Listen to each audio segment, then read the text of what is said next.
This is Descriptive Statistics by Paul Simpson. The objectives of this presentation is to define descriptive statistics. Then we're going to measure central tendencies. We're going to discuss measures of variability. We're going to talk about descriptive statistics for ordinal and scale variables, descriptive statistics for dichotomous variables, descriptive statistics for nominal variables, and then talk about reporting the results of descriptive statistics. Okay. There are several definitions of descriptive statistics. Descriptive statistics are statistics that quantitatively describe or summarize features of a collection of information. That's Mann, page 3. And then also Morgan, Wright, and Harrison describe descriptive statistics as help summarize data that have been collected and are manipulated in a study. So one of the things I noticed in common is that statistics, these descriptive statistics, are there to describe or summarize our data. Okay, data is typically described in two ways. One is through central tendencies, and the second way is through variances. There are three measures of central tendency. The first is mean, which is the average, and it's the choice for our normally distributed data, and it's computed by adding up all the scores and dividing the number by the number of scores. Secondly is the median, and the median is just the middle score. It is a better measure of central tendency when the frequency distribution is skewed. And the final one is the mode, and it's the most common category. Although it's the least precise information, it can be useful if the variable is nominal, or also if you have a quick non-calculated measure.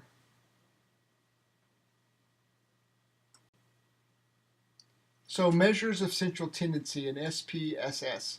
How would we do this in our SPSS program? What would we need to do? So first we're going to go to our Analyze. Up on the top bar, we're going to hit Analyze. Then we're going to do Descriptive Statistics. Then we'll click on Frequencies. Choose our variables. Hit Statistics bar. Go and collect the mean, the median, and the mode. Check those marks. Hit Continue, and then finally select OK.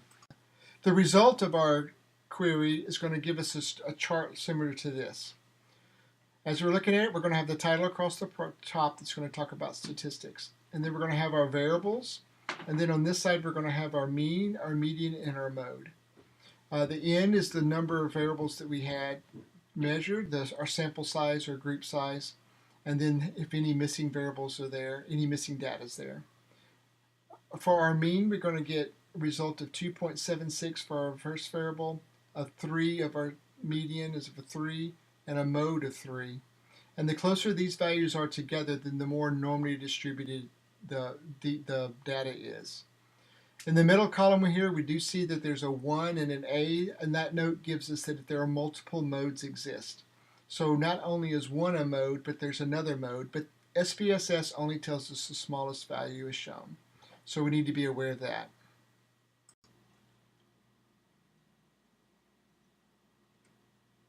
Our next measure is going to be measures of variability. Variability tells us about the spread or dispersion of the scores. The simplest form is range. It's just the highest minus the lowest scores. The next one is the Interquartile Range, and it's a measure for ordinal data, and it's the distance between the 25th and the 75th percentiles.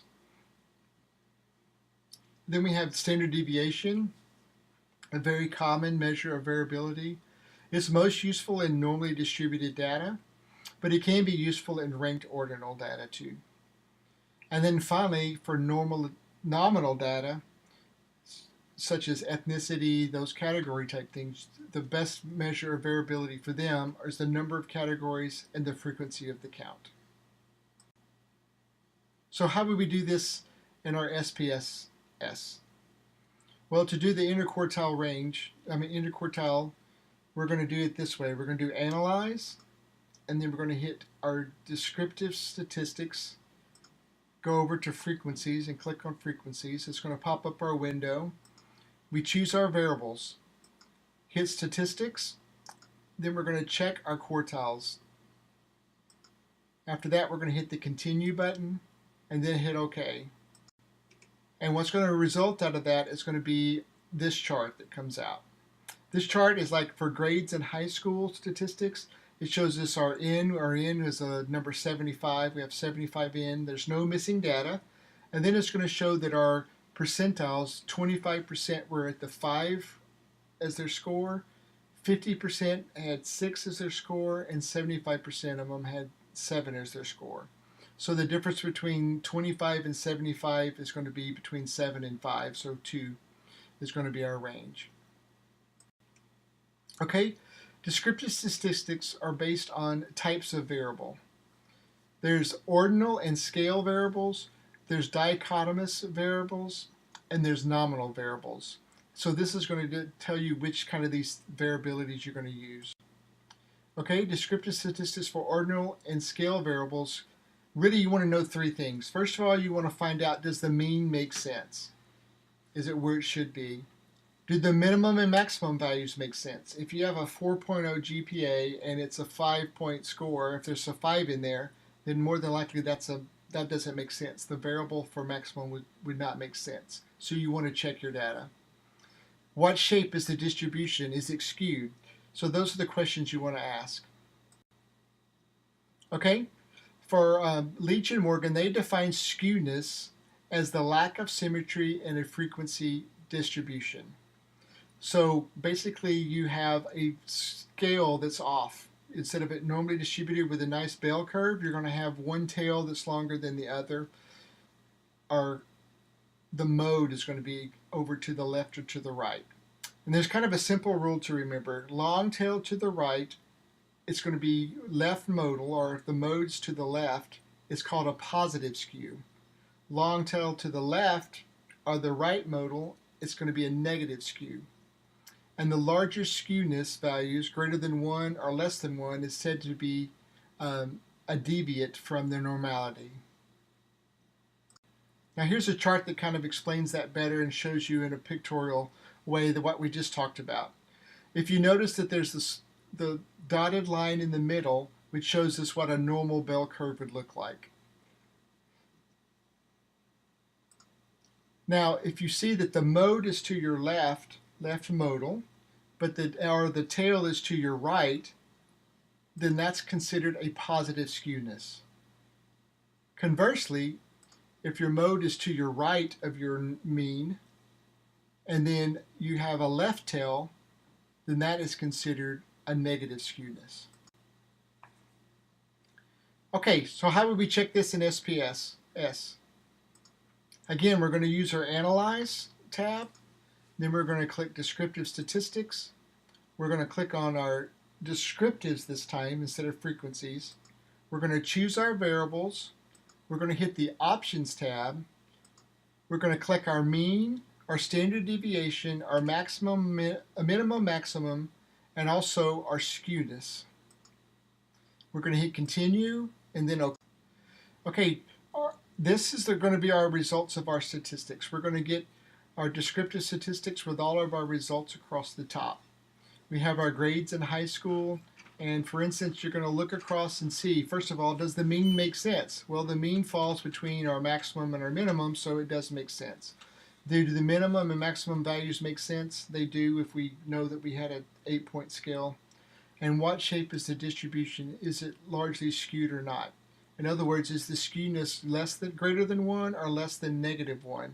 And we can see that our two results aren't, so they do make sense.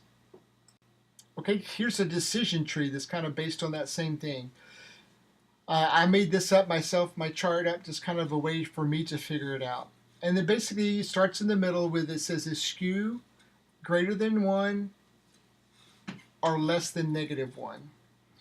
If it's yes, then you go to your right and it says, is the variable scale? Is it a scale variable?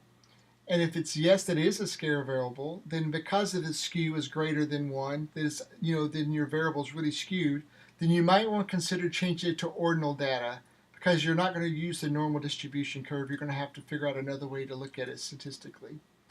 Now, if it's no, that it's not scale, it's already ordinal, or if it's maybe some other scale, then you're going to look at just leaving it the variable as is, because you've already can do what you can do. On the left-hand side, you're going to see that the answer is no, it isn't skewed, that everything's well. Is the variable ordinal with greater than 5 levels? So that's the question you want to ask second. So it looks like it's normally distributed, everything's fine. Is there less than 5? Is there greater than 5 levels? If it's yes, then you're going to consider moving it to scale. So if you have ordinal data that has more than 5 levels, then consider using scale. If it's no, then you're going to leave the variable as is. Standard deviation for dichotomous variables. So standard deviation, variance, and skewness are not very helpful with dichotomous variables because you only have two choices, right? Minimum, maximum, mean are useful. Mean is the most useful, and maximum and minimum are used to check for data errors. That's about all. Okay? In SPSS, you're going to check the dichotomous variables by hitting Analyze, and then Descriptive Statistics, Descriptives, choose your variables, hit Options, and then you're going to just click on your mean, maximum, and minimum, hit Continue, and hit OK. Now the Descriptive Statistics for dichotomous variable results, you're going to get something like that. Again, you're going to check to make sure that everything is correct in here. Your minimum and your max are okay. You've got your number of variables. And then over here, your mean is going to give you the percentage. So if I know I only have 2 variables and my mean's 55%, then I know that I have 55% were coded as female and 45% were male. So that kind of gives you an idea of the percentage. So you can figure out what the percentages were. Descriptive statistics for nominal variables, the number of categories is good. And then the frequency count. Remember, those were the 2 things we needed to know most. Descriptive for nominal variables in SPSS.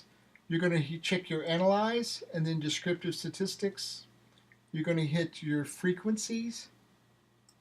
And then you're going to choose your variables. But this time you're going to go to OK and just hit OK instead of your charts. Okay, when you get there, then it's going to give you something like this with all your data. And what it's going to tell you is going to tell you the 3 different categories here: single, married, and divorced. And then it's going to tell you how many people answered that, and it's going to give you a percentage. So if you wanted to find out, for instance, how many of your data, many people that answered your survey were singles, you could see that 40% of them did. Okay, reporting the results. This is the final step. Now I've got all my results. I've looked at all my different variables. I've measured them all. I've made sure they're accurate. I've seen if they've got these tendencies. So I want to report. What do I need to put in there? Well, the guidelines for reporting descriptive statistics. The most basic information is most often the most useful, right? When there are too many variables to report, then you should use tables. So we want to use basic information. We want to use tables. And then the results section usually includes central tendencies, means, and median. And then also we have variances for standard deviation. And then we recommend providing the means of the groups being compared. For example, the size of our overall data set is N, so respondents were recruited from communication courses, N equals 65. That's how you would write it in your paper. The same thing here, size of a cell or group is N. So the males represented a small proportion of the sample, N equals 25, and women equal 40, N equals 40. So more men than women. Percentage, you would hit the percent. Of those participating in the study, only 35% were aware of the manipulation. And then finally, the mean and dispersion measure, which is your standard deviation. The mean of group 1 was 3.25, the standard deviation of 1.12. Was greater than that of group 2, which is the mean of 2.45 and the standard deviation of 9.99. Okay, and that's the conclusion of my presentation. Good luck, and I look forward to hearing from the rest of you.